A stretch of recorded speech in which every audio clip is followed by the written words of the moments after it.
Live. All right. Good evening, everybody. Dr. Jacqueline King here. And I tell you that we bring exciting people on doing amazing things. And of course, tonight will not disappoint you. I have been following this young man for a minute, especially on TikTok. This is Mr. Lee Hammock, who is just amazing. Uh, First of all, Lee, introduce yourself, and then I'm gonna get right into it. So my name is Lee Hammock. I go by mental illness on all my social media platforms. I am a clinically diagnosed person. I've been diagnosed clinically with narcissistic personality disorder. I've been in psychotherapy for the past almost 6 years, since October of 2017.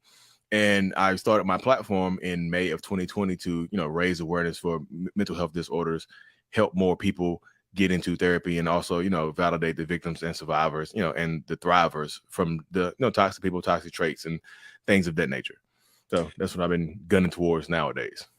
Okay, so when did you realize? As a child, I don't even think they talked about this. Did you have it? You had to have it as a child, but tell me how you recognized and how you dealt with it as a child. So so my story starts off in my childhood because, like, and I tell this, like, I don't have any like real memories before I was like 8 or 9 years old. It's kind of like, I tell my therapist this in therapy. It's kind of like I woke up on my eighth birthday. You know, it's just like I was awakened on my eighth birthday. I knew my family. I knew my mom and my aunt, my brother. I knew everybody there, but it was just like I had just got placed there. Like I knew everybody there, but like I was like a blank slate. Pretty much, I knew my family. I knew my relationship with everybody who was around me. But I just felt out of place at that same time. So I get into that dynamic, and I grow up. I just from 8 years old to forever. I've always kind of felt out of place. I felt like I needed to try my hardest to fit in by copying people around me. In particular, my I have a twin brother, so I used to Oh copy him a wow! lot. So what? I said, oh wow. Oh yeah, I have a twin brother, so I used to copy him a lot. And he's not a narcissist. I know people, their question pops up a lot, like, your brother narcissist? No, he's not a narcissist. Yeah. But I used to always try to find a way to fit in and things like that, because it just, the world felt weird. I felt like I always could kind of describe it as feeling like an alien in Hmm. human form sometimes, because it's just a weird dynamic that kind of goes on with it. And got up to, what was I, 20? Yeah, I was working at Blockbuster Video, so and Yeah. I met my yeah, I met my oldest son's mom at Blockbuster Video, and I just remember it's just like, damn, this is one, good, nice girl, good woman. You know what I mean? I just like, damn, this the one for me. Talked and chatted. Having a baby together, but then just kind of like my mind went to hell. It literally just I literally kind of mentally disconnected from that relationship dynamic, and that just kind of pointed to the picture that, like, every single relationship I had ended the same way. Like every single relationship I had ended literally the same way. I feel like I was madly in love, and then I would feel like I was disconnected from this person one day. I was just like, you don't look the same to me. It's kind of like the lights went off, and I would try to move on to somebody else because I wasn't in love with this person anymore. After my wife, I met this other girl, and same kind of dynamic. Relationship ended because I was bored. I was like literally just bored one day. I was like, what am I doing with you? Left that relationship, found another one. It's just all that stuff has been happening my entire life, and then I got married in 2015, and about 2016, the beginning of 2017, my wife called me a narcissist. She's like, it's so hard. We got into a huge argument, and she's like, it's so hard to live with a damn narcissist. And I was like, narcissist? What are you talking about? You're a narcissist. Women are narcissists, like, because they put makeup on and stuff like that. I'm not. I was just talking junk. And then she left, and I got curious about it, and I looked it up, and it was just like, I looked up, I'm like, why did she call me narcissist? I typed in narcissist into Google, and it's like, did you mean narcissistic personality disorder? I was like, what is, I didn't mean that, but like, let's go down this rabbit hole. So hopped on down a rabbit hole, saw the traits and the signs and the symptoms of NPD, narcissistic personality disorder, and it started answering those questions. From my childhood, I've been asking myself, why do I feel different? Why do I think this way? So NPD just provided me like the baseline of who I was, and it kind of helped me wake up. I was like, dang, I am a narcissist. And from that point, therapy, and here we are now, 6 years later. But you know what? Now that's interesting because the average, I think, and I'm just finding out about it myself. Mm-hmm. The average narcissist doesn't even connect with it or don't believe it. Why is that? Because connect with the word narcissist. Yeah. Because narcissist is a derogatory. It's like a pretty much a slur now. People, is you're not complimenting somebody when you call them a narcissist. You're like, you're such a narcissist. I love it about you. Yeah, you never hear that words. So nobody wants to be associated with something that has such negative connotations associated with it. It's just like I'm not a narcissist. I'm a good person because it's automatically negative. Somebody calls you a narcissist is an insult. It's not a compliment. So narcissistic people don't like being insulted. They don't like being criticized. So they are, of course, going to fight back against that and pretty much project it back onto you. Like I did. Like, you're a narcissist. I'm not a narcissist. You are. And here's why. Boom, boom, boom, boom, boom. There's all listing off your negative qualities that they see, So that helps out a lot. Though. Like I said, just for me, I have been asking myself those questions for a long time. And it just so happened, just like, I'm so inquisitive that it just makes sense to me. And I was like, in 2017, it wasn't as big as it is now. So it was a lot of negative stuff about narcissists, but it wasn't like there's no hope. I mean, it was sad to read about it and understand this is who I was, but it wasn't like your life is over type stuff. It was just like there's no cure, but you got to put the work in. And I typically, as a narcissist, I don't like people telling me what to do. Google said you can't do this, do that. I'm like, you know what? Nah. So therapy, all this other stuff, and just been working on myself for the last, like I said, since October 2017. That's awesome. So tell me, why is it it appears that the average narcissist has anger management? Is that correct? So I would say a lot of narcissists do have anger issues because, anger and rage are secondary emotions.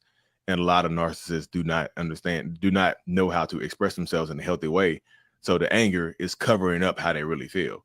If I'm ashamed of something, I can get angry and handle the situation. If I'm, if I'm embarrassed, I can get angry and I can handle the situation. If I get criticized, I can get angry and handle the situation.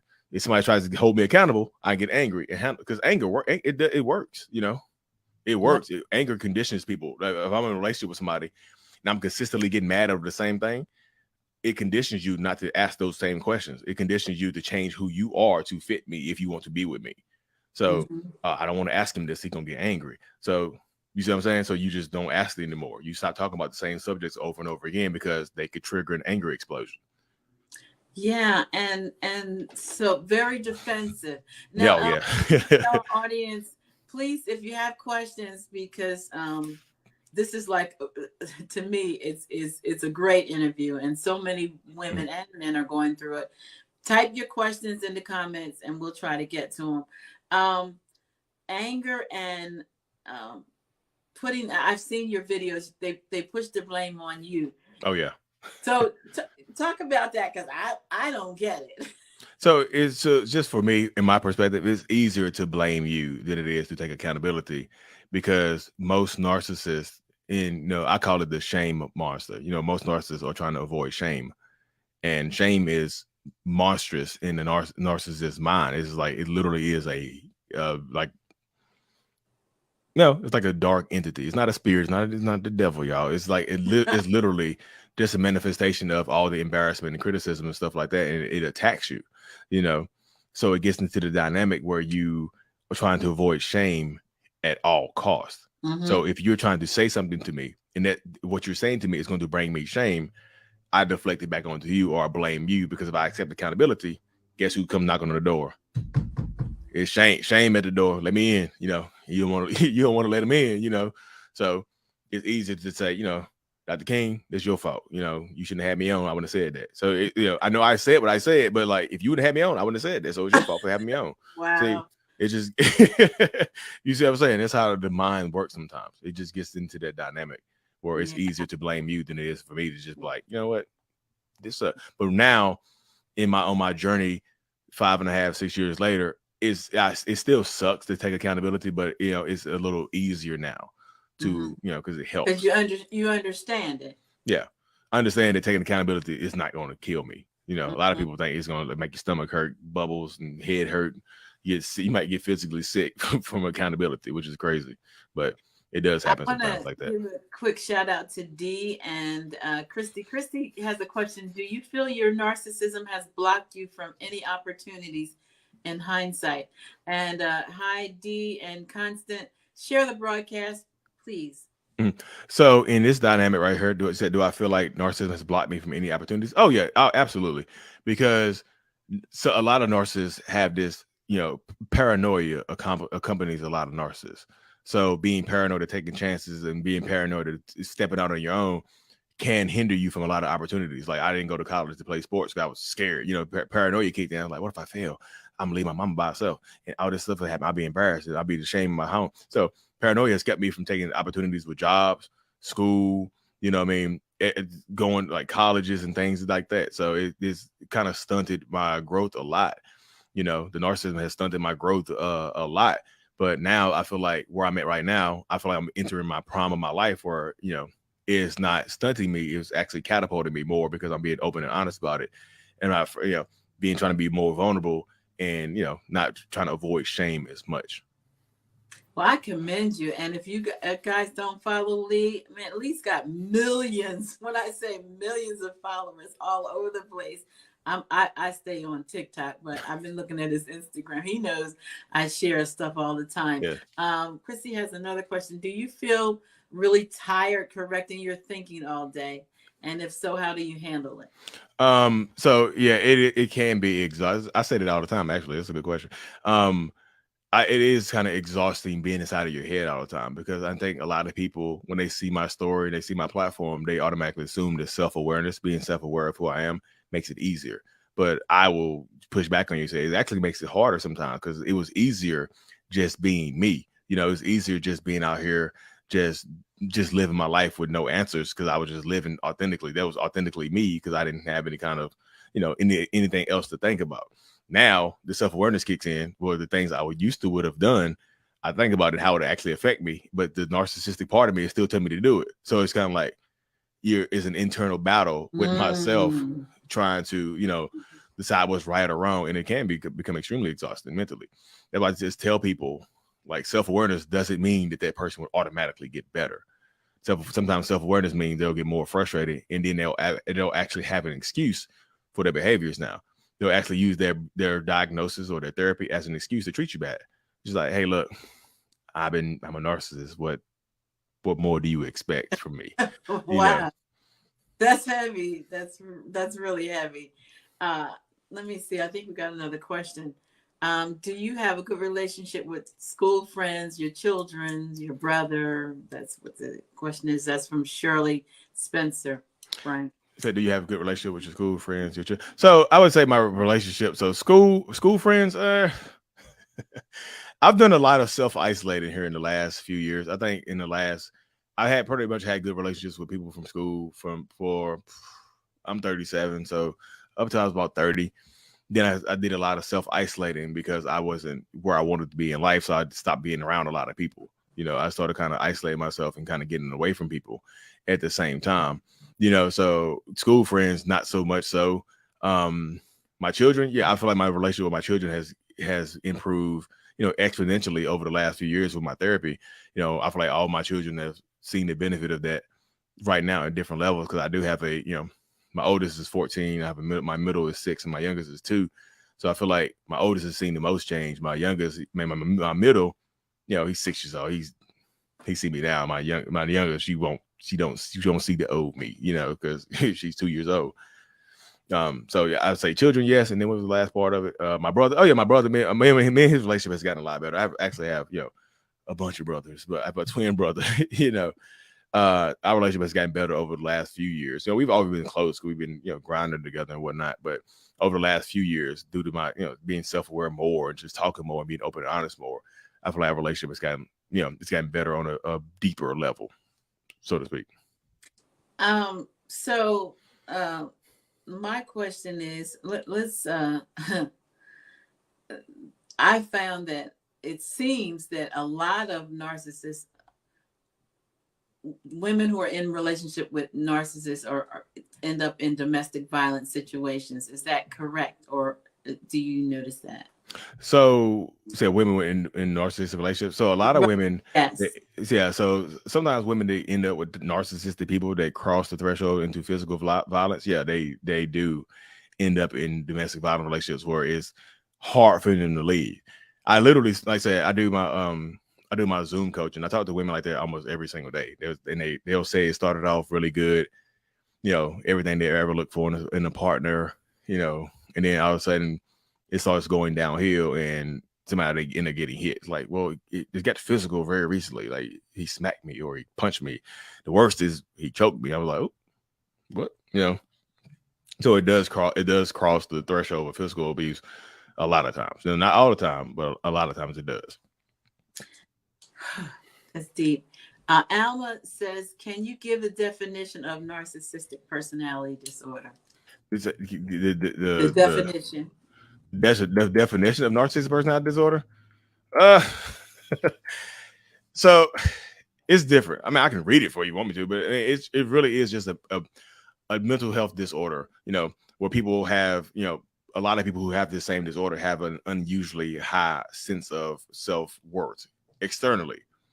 They present themselves to have internally they're insecure people, but externally they, present themselves as super confident, super successful, super, maybe hyper masculine, hyper, men or whatnot, women as well. But like, they present themselves as super confident people, but really beneath the surface, like really surface level, they're insecure people. It's just like narcissistic people typically lack empathy. Not all the time, but typically they lack empathy and things of that nature as well. Like they don't care if you cry, and things like that. They seek validation from pretty much from anywhere, online, in person, whatever, and that's pretty much the main part of it right there. I mean, I feel like Google can give you a way deeper definition than I can off the top of my head. I'll post it because I've read it. Yeah, let's talk about that empathy for a minute, because I mean, I met somebody, and I love your little skits. I met somebody, and I had a death in my family, and they were like, so,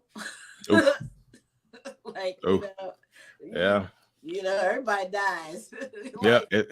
If it's not affecting them directly and if it's not affecting them directly and hurting their life, then typically they don't care about it. You know what I mean?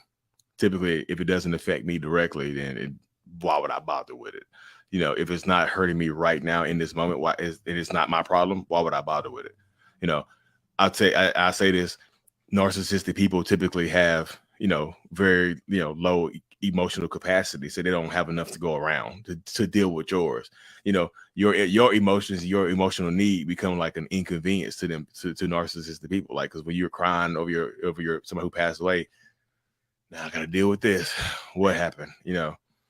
Now I had a long day already. What happened to you? It's like my mom died. Oh dang, how old was she? She was 100. Oh, okay. How long? How long do you expect her to live? And the average lifespan is. You are so. I ain't laughing, but you. I love you guys have to go check him out on TikTok. The average lifespan is 73, so she got 30 extra years. You should be blessed. You should be blessed. That's I can't with you. But that's how it goes though. That's how they do. They'll disconnect from you like that in the moment. Kathleen, my girl is on. Kathleen Trigg. Hey, Queen. I had to shout her out. That's my girl. Is that Kathleen Trigg? Yes. I see Clarissa Turner. Is that Clarissa Turner I went to school with? That's my partner in crime. Oh yeah, I have to give you a shout out, Aggie Pride. I'm from Greensboro. Aggie Pride. Yeah. Okay, yeah, he's from Greensboro. He lives in the town I was born in. Durham.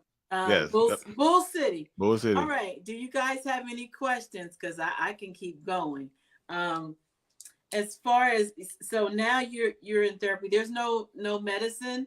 They don't have a drug. I know mental illness you could take they can give you some kind of drugs for, like, if you're depressed or something like that. There's nothing for this.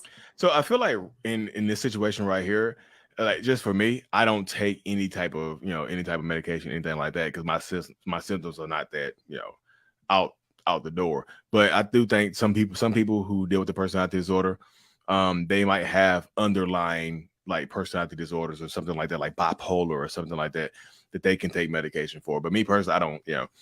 I have the personality disorder, but we working on this now. I just took another psyche eval, so we're working on what comes next. But so I'm not on any kind of like any kind of medication right now. I don't think I'll ever be on anything. I'm not wild like that. One of your skits you did when she was saying that the guy said he was cheating, but he's not going to cheat no more. He's done. He's going to church. That was a good one. Talk about the church girls. So I say this on my channel a whole bunch, that religious and spiritual manipulation are 1000% real, especially in in every single culture, but especially in the culture we have going on right now, like in America. Like a lot of people will use church to keep people in toxic relationships. They'll just say, hey, instead of just leaving me, and like, I know I cheated on you, I done beat you up, and I had a baby outside the marriage, and I had 2 babies outside of the marriage. But you know what? God don't believe in divorce. So let's go talk to the pastor about this right now. Pastor gonna tell you that you should need to stand by your person. You need to stand by, through, what happened to death do us part? What happened to through thick and thin? Through better and through better and through worse. This is the worst right here. This is the worst. I had 2 kids. I can't have 3. I got a vasectomy right now. You know what I mean? So they started pointing out the good stuff about them, and they'll start going to church. I'm actually gonna do another video about this, because I just saw another video. This guy was cheating on his wife, left his wife for someone else, but was still sending his wife Bible verses and asking her how he could pray for her. Like, how can I pray for you today? They use that to keep you in. They use that to keep you in a bond. They use that, like, look, don't use your own discernment. Let God punish me. You don't need to punish me. Don't you believe in God? Let God punish me, not you. You're not God. So like I said, if they don't let people use the Bible to keep you in a toxic relationship where you're being abused, like mentally, emotionally, verbally, whatever type of abuse you're experiencing, don't let biblical or people use the Bible to keep you in that toxic dynamic, because they absolutely will. They 100% will. And a lot of people fall for it because they are, they want to be perceived that, they want to feel like they're a good person because they're worthy of God's grace and things like that. So I'll give it to God, but God did give you free will to decide what you want to do. So it's just kind of like, you got to kind of, do what's best for you in those situations. Don't let the Bible or somebody's interpretation of the Bible, because they'll nitpick the Bible. They'll pick the verses and stuff that benefit them in the moment. But if you combat them with, like, James chapter 1 verse 3 says this, you're like, but look, chapter 7 say this. Chapter 7 come later, and later is better. So, he wrote this and he was in a better sense of mind. So don't let them do that. And I could be wrong, but it seems to me that people with narcissistic personality disorder have very high IQs. Is that true? Some of them do. I just feel like everybody's gonna be different on this page, because I've met some very, very unintellectual narcissistic people. It's unintellectual. It's just, I would say I've met some out of there ones. Like, But that's the thing about it is you don't have to be smart to manipulate somebody, and you don't have to be dumb to be a victim of manipulation. You just have to care enough. You see what I'm saying? Mm-hmm. You just have to care enough you have to care enough about the person that you're dealing with to be manipulated by them, or believe in what they're saying enough. They don't have to be smart. They don't have to be smarter than you. They can literally have, a 4th grade education, and you could be, a doctor level clinical psychologist, and they manipulate you because you love them and care about them. And you want to believe the truth. You're like, oh, I'm gonna give you the benefit of the doubt. So there are some narcissists that are super smart, and they're dangerous ones, because they can talk you out of anything, because they'll stay calm while I'm talking to you. Like, look, I know I cheated on you, but I'm remorseful. You said I'm not yelling, I'm not screaming, I'm not, I'm calm right now because I'm at peace, because I love you so much. And I know just like the love brings me peace. So here we go. Let's ride with it. You have some of the best interviews. Christy says, and now I saw the one you said on this. Christy says God can heal mental illness, but people need to understand words and works aren't the same. We already know that because you said that. The one that I shared, you said faith without works is dead. Isn't that what you said? Oh yeah, faith without works is, it is dead. Like, you can believe in God and pray to God, but if you're not putting the work in, there's nothing going to happen. I can be a believer in God. I can pray. I can read the Bible every single day, but if I'm not putting the active work in, where my miracle going to come from, or is my blessings going to come from? You know what I mean? It just gets to those dynamics where you see how it's going on in these circumstances. Like, God ain't gonna cure your narcissism on the couch. Like, if you going home every day, get on the couch and not going to therapy, you know what? Hey baby, I prayed today. God gonna heal me. God gonna stop my cheating. I didn't go to therapy. I prayed. I canceled a therapy appointment because I read all the Genesis. I read all the Genesis. I ate a BLT and I prayed. So God got me. So if you and does that work sometimes? Yeah, it works. It's like, at least you prayed. So they had to put the work in. You just can't pray. Prayer, I just don't feel like prayer is enough without the work behind it. Because I read the entire Bible myself, and I've been putting the work in behind it as well. Going to therapy, I go to therapy, and then I pray every night. God's like, look, I saw you put that work in, so here's some dash of blessing right here. Here's a sprinkle. Give me a little sprinkle every day. So I feel like I get better every day from the little sprinkle that I put the work in. Aisha, I think it's Aisha. She said, look Lee up on LinkedIn. He gets ground.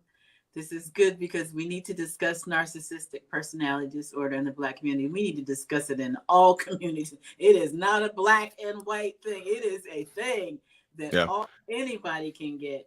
How do you know if the narcissistic spouse has truly changed? That's from Kathleen. So for me in this dynamic right here, because I know a lot of people see my relationship that I'm still married and whatnot, and my family is still together. I just feel like you have to ask yourself, what has this person like? Because apology, I say the only true apology is consistent change behavior. I just feel like that's the only way you can really apologize, is to be consistent, in your behavior and your change, like consistent, not one day, not 1 week, not 1 month. It's forever. So me personally, I'll be in therapy for the rest of my life, and I'm fine with that. My wife can come in here right now. She's like, hey, I'm leaving. Would I be angry? Oh yeah, I'll be a little hot, but would I still go to therapy on the 24th of this month? Yeah, I would absolutely be in therapy. Hey, got something else on the plate you got to work through. Just hold off on that, the other stuff we talking about. Got something else you got to work on first. But I would still be in there, I just feel like consistent change behavior. And it's also how you feel. Even if they go to therapy, even if they start putting the work in, how do you feel about it? Because sometimes it's not enough. Sometimes it's too late for you. Sometimes you've been waiting for them to change for 5 years, 10 years, 15, 20 years. They ain't gave you nothing, but all of a sudden you want to walk out the door and they're just like, you know what? I go to therapy. What? Now? Because I'm leaving now. And I always say this is the kicker right here. This is the one you have to be careful about right here. Take the relationship off the table. Take it off the table. Just say, hey, look, I really want you to get better, but I don't think it's going to work out between us. So keep going to therapy, and we can co-parent. We can be friends later on down the road. They will reveal their true intentions right then and there. I promise you. Take the relationship off the table. Oh, that's deep. That's deeply. Because you take out the table. I'm just saying, like, hey, if they come to you and just like, hey, look, I've been in therapy for a whole month. Can we at least have dinner or something like that? And then you just be like, you know what? I really appreciate you going to therapy. I think it's the best route for you, but like, it's not for me. I don't think we're gonna be together no more. Like, keep going to therapy, keep working on yourself, and maybe we can be friends down the road. They're not gonna take that very well. If they're not really working on themselves, they're not going to take that very well. I've been in therapy for you. I've been doing this for you. Because they have to want to do it for themselves. Like I said, my wife can come here and she's like, it's over. And I will still be going because I know I need it. Other people who are not really being genuine about their, like trying to be genuine about their change, about their work, they will stop going because they're not doing it for themselves. They're doing it for you. They're doing it to try to get you back. They have to actually want to work on themselves. Yeah. Somebody said taking it off the table can be dangerous. That's why I say you have to be careful because they might snap. Don't do that. You do that in a public setting, like you in the police department parking lot where they they get curious, like, why'd you want to meet me here of all places? We could have sat down in the restaurant. Well, I know Sergeant Thomas over here. He's been friends with me for a long time. Just you have to protect yourself, y'all. What about cheating? Because you said something earlier. You, you would get bored with a woman and then you would go to the next one. So you're actually looking for something. Talk about that. So this is the thing. I've never been like a real it just hasn't been my thing, the whole cheating thing. But I would just get disinterested. Like, I know boredom is this easy word. I would just get disinterested. Like, I would be madly in love, but then like something would happen, and my mind would just kind of shut off for this person. I'll be looking at this person like, why am I with you? There's somebody out there better for me. I might not break up with you. I might not leave you, but I will be, testing the waters elsewhere. Because a lot of people don't understand what's going on inside of their head. So they might not actually be in love with you anymore, but they might actually stay in a relationship with you because they don't know what's really going on. They're just like, I don't feel the same anymore, but like I like having you around, so I'll keep you around. And then like sometimes they'll actually seek pleasure elsewhere. They'll cheat on you. And then sometimes if they're not ready for you to leave, they'll cheat on you and then they'll try to come back to you. They'll cheat on you and they'll keep doing the same thing over and over again. So it's like the cheating doesn't get better, y'all. Unless they, like I said again, unless they go to some intense psychotherapy and work on themselves and actually genuinely apologize and have remorse for you and offer you anything and to get you to trust them and just be consistent with it, they'll do it again. They will absolutely do it again. Deborah says, if he doesn't admit he has a problem, how can he be helped? They can't, because the first part of being helped is admitting that that a problem exists. Because that in that circumstance right there, if I don't admit to a problem, like if they don't actually admit to having a problem and they agree to go to therapy, I call that performative therapy. They're just going in there to put on a performance. It's like the theater, they're sitting down there and they're like, hey Lee, what do you have to say? Action. And they turn into this character in therapy. They start to blame you. And sometimes in marriage counseling, they can turn that therapist, their counselor, against you. You have two people against you now. Oh, wow. The marriage counselor be vibrant with them. Crazy. Now, you know what? Dr. King, I believe Lee on this one because he sounds like he's been authentic. Like, why don't you work on yourself and stop living in the past? Imagine the counselor saying that to you after you. Imagine the counselor saying that to you after you done sat in here and poured your heart out. It's like, you know what? You do have to stop living in the past. I know he done cheated on you 14 times and had 3 kids, but that's in the past, is it not? I've heard some horror stories from people saying that they left therapy, wanted to take their own life. There's like, you know what? I thought I was the problem. Wow. Because I told you I do my one-on-ones over Zoom. I talked to a woman the other day. Somebody from the suicide hotline gave her my YouTube page. Oh wow. She called them. She's like, my head is messed up. I don't want to be here anymore. And then she started telling them their story. She's like, hey, look, check this guy out on YouTube. It'll make a lot of sense for you. And I did a one-on-one with her. She was like, and yeah, I'm good. So it helps bring clarity and peace to understand what you're going through, because some of these times these people can drive you crazy. I'm gonna keep it hot with you. They'll drive you crazy. And there's a great article, and I'll have to post it, that I read that really helped me on narcissistic personality disorder, because I had no clue what it was. Mm-hmm. And honestly, the person that I was dealing with had every single line. I'm not even kidding. I'm like, every line? It's a ride. Yes, every line. And so, because they have you thinking you're crazy. Absolutely. You'll be feeling like you're the actual issue in a lot of these circumstances. And that becomes the problem, because if you listen to them long enough, you'll start to believe it. Mm-hmm. If somebody repeats it longer, if somebody is whispering something in your ear or saying it repeatedly to you, they condition you to believe it. So you might start to accept it as your truth. Like, well, Lee said this to me 100 times, so it must be true. I must be crazy. I must be ungrateful. I must be unappreciative. Mm-hmm. He might can find somebody better than me, so I need to tighten up. So and it's never enough. You can never, to me, you can't do enough. Oh no. That's true though. Yeah, it's just true. And I say this a lot. There is nothing you can do, nothing you do will ever be good enough for a narcissist or toxic person. It just won't. You'll drive yourself crazy trying to be more than what you actually are, trying to make somebody happy that doesn't appreciate it. You just absolutely will. Yeah, I went to high school with her, and I went through all school. Clarissa Turner, what's going on, girl? How you doing? What '03. about the children? What effect? I'm talking about, you're in therapy, so Mm-hmm. you're probably okay, but the parent that doesn't go to therapy, what effect does this usually have on the children? The parent that doesn't go to therapy can actually traumatize their children, you know, because typically it's passed down. I know it might not be, you know, direct in your DNA or genealogical. It might not be passed down through your bloodline, but it can, you know, I do feel like generational trauma is real. So in my own personal story, like I didn't know my grandpa. My grandpa died. From what I knew, my grandpa died when my own father was like 8 or 9 years old. That's all I knew. And through my own therapy journey, because my father, I know my dad, you know, he just wasn't a, hey, I tell you, he wasn't a bad dad. He was just wasn't a dad. He was just like more of a person, a friend. You know, you see him every once in a while, he was cool, you know, but not just like, he's just so disconnected. Nothing you did was good enough for him. You see what I'm saying? He decided created me. Nothing I did was good enough for my dad, you know, try to get that approval and validation. And it never worked out that way. But the way the circumstances go is that I was in therapy and pretty much hating my father, having daddy issues. You know what I mean? And my therapist like, "What about your grandpa? What about him?" I don't know. I can't talk to my dad about him. My grandma passed away. Who know him? You know? So I just took a chance one day. I'm on ancestry.com. I look it up.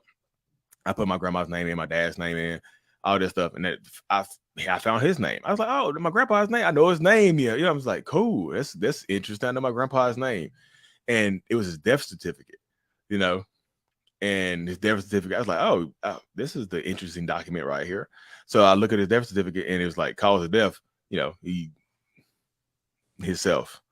Oh wow. He was 27 years old, healthy man, healthy black man. Went downstairs at 5:30 in the morning on a Monday, shot himself in the head. Oh wow. You know, my 8-year-old dad went downstairs and found his dad with a gunshot wound in his head, traumatized him.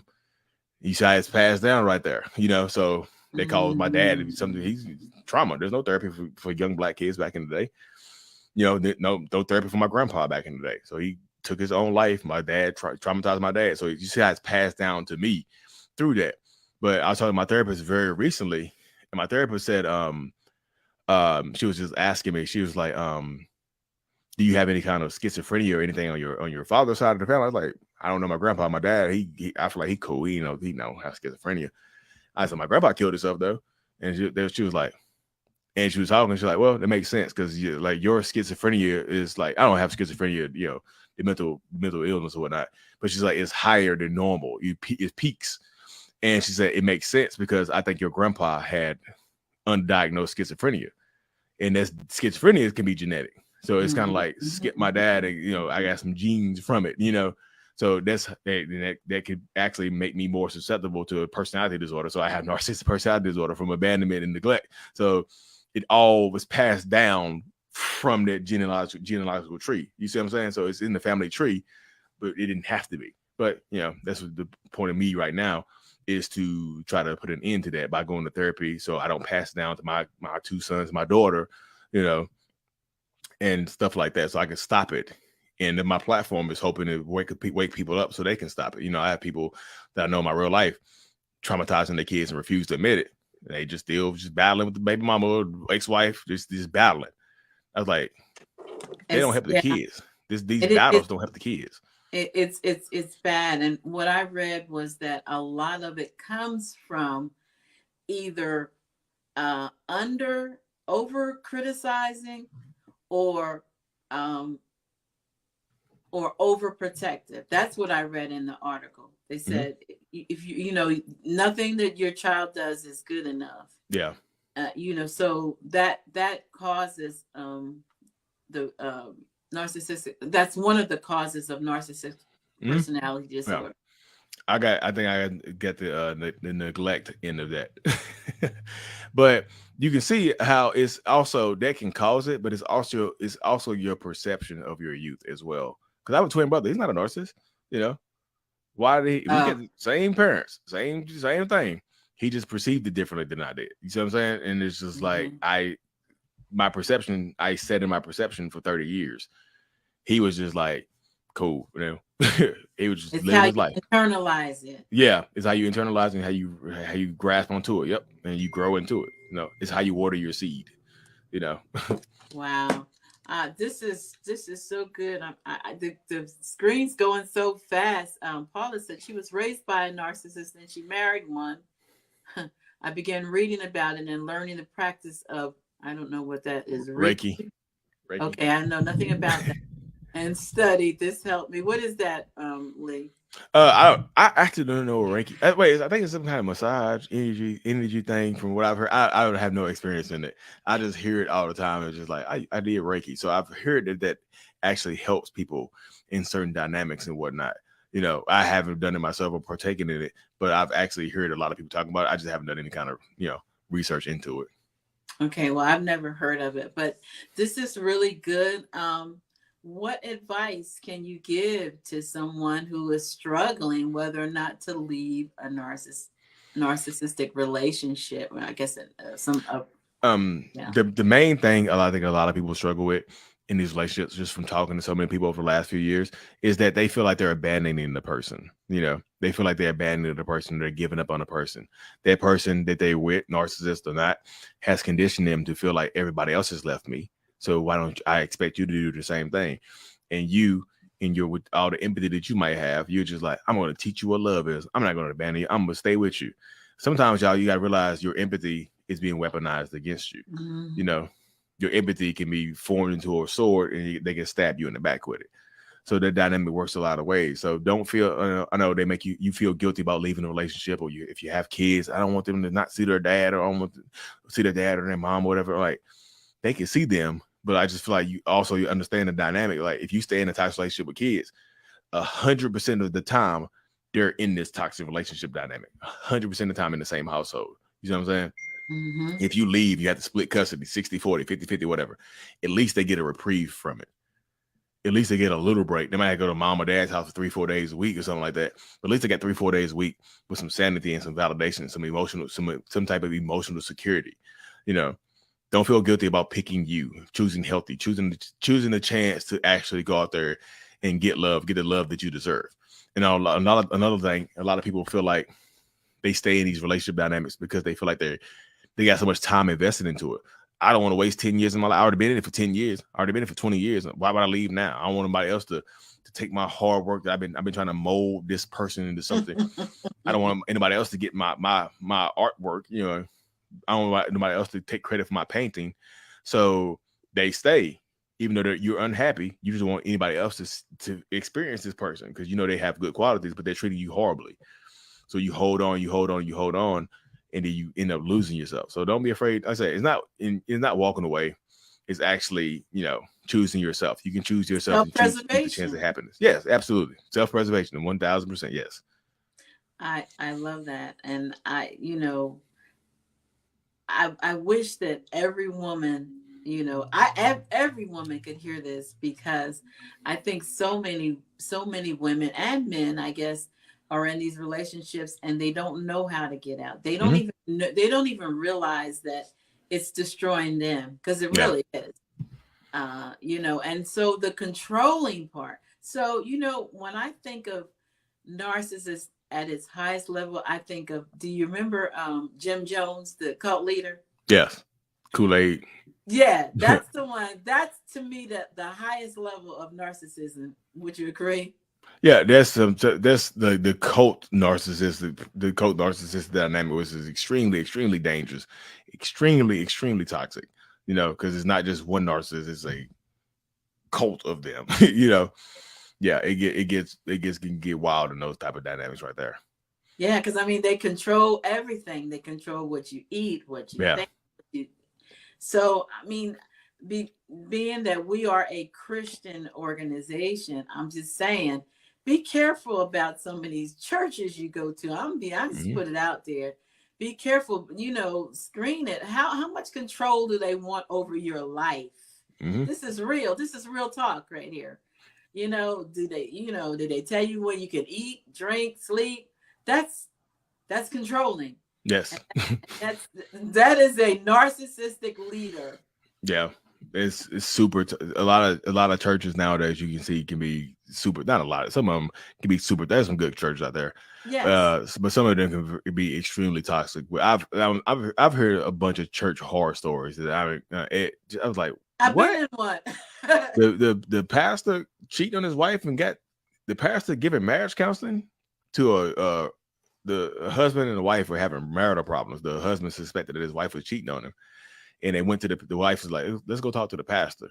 Pastor's like, look, man, the Bible says this. Convinced the husband to stay with the wife. Wife got pregnant, had a baby.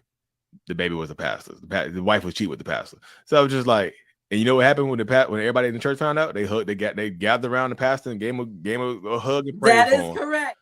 That's correct. Yeah, and some of these women, they look the other way and act like this is real. It's wild. Real talk. That's a real story too, y'all. That's a real story. Y'all can Google that. I think it was in Georgia. I don't forget the pastor's name, but like he was literally giving marriage counseling to his affair partner and had a baby by her, and it was just a rough experience.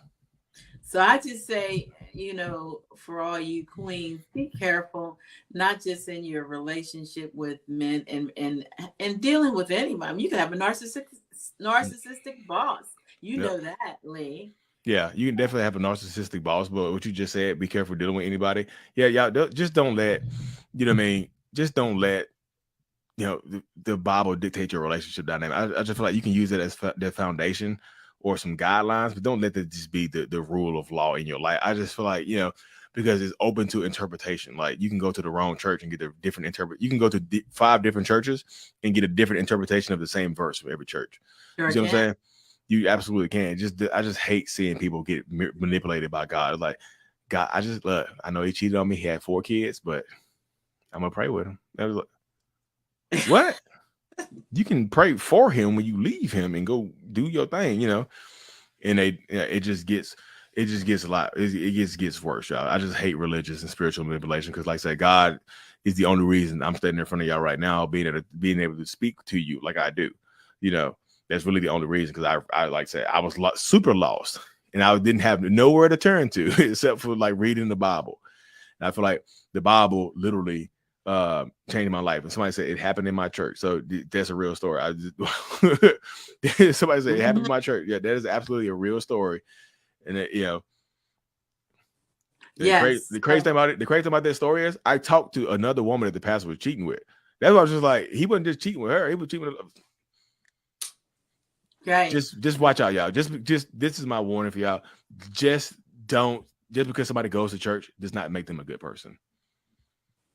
Just let them be right there. Just because somebody if y'all on online dating profiles, you see somebody says Christian, be careful.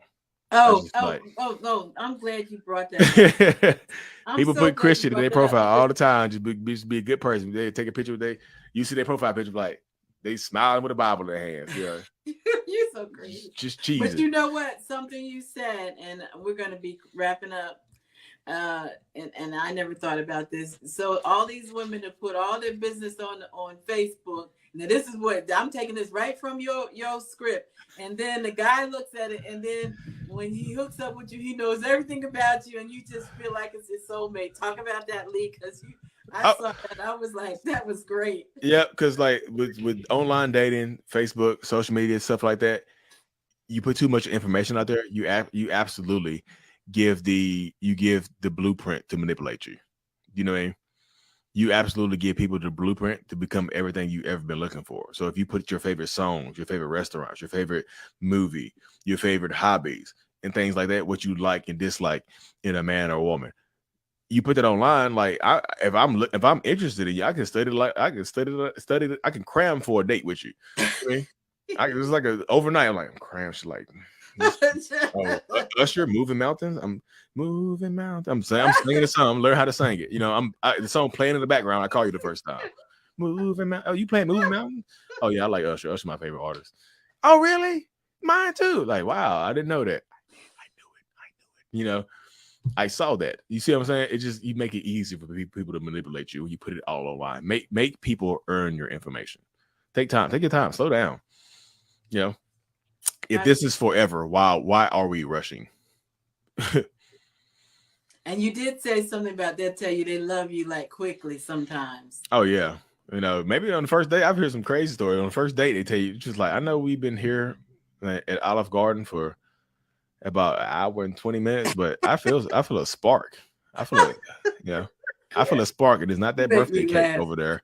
That is it's between us. I love you. You know, it's weird if I say that, but they'll say that to you. I re- I heard some people say some wild stuff like that because it is, you know, it can get wild because they will absolutely tell you stuff like that. They'll do things like that to, you know, they tell you they love you. And a lot of times, if you, and this is how it works, a lot of times you feel like you are deserving of love. You feel like you're a good person. You're just like, why wouldn't somebody want to love me on the first night I meet them? You know, you start asking yourself, you start telling yourself, like, you're like, wait, Right. I'm a good person. I'm a catch. Why wouldn't somebody that they love me on the first date? That makes sense to me because I'm lovable. I love you too. You know, gotcha. No. Oh wow, I love this, Lee. I thank you so much for coming. Oh yes, you have clothing, a line. Let's Oh talk. yeah, I just myself called him wifey right away. Somebody said called it wifey right away. That happens, y'all. They will call you wifey. They'll give you a pet name immediately. You be Oh, wifey, yes. honey Look, boo boo wifey on the first date. You know. Linda Gray, my girl, is on. That's my other partner. When I see him, I call him out. Hey, Linda. Oh, So talk about your self love stuff. oh You yeah. got So you got anything that you can show? so I was so this is my brand right here, y'all. My self love brand because I'm all about self love and rebuilding yourself, your inner self worth, and things like that. So this is my self love logo right here.